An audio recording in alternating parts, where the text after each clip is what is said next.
تو نوشتی نامه های از جدایی، خواندم و دانستمت که به وفایی. هرچی بود از دل جداگی ها نوشتی، عاقبت در بین ما جدایی. تو ندیدی یک نگاهی خسته دارم،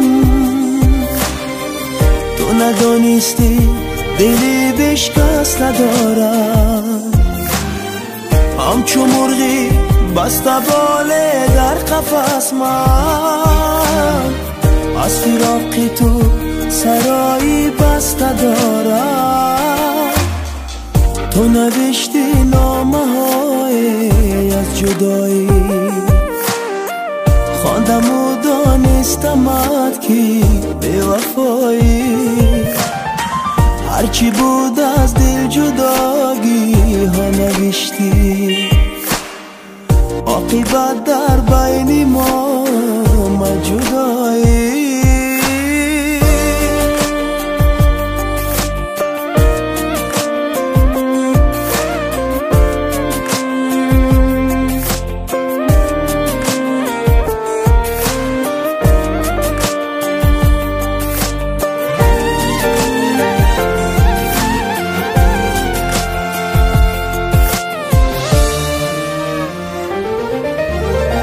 در دل شب روی تو پیش نظر شد، آه افغان و فراقم به اثر شد.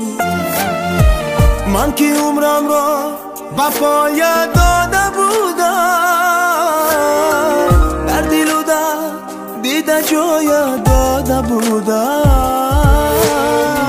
عطر گسوی تو من در بستری من، نقش لبهای تو من در ساغری من.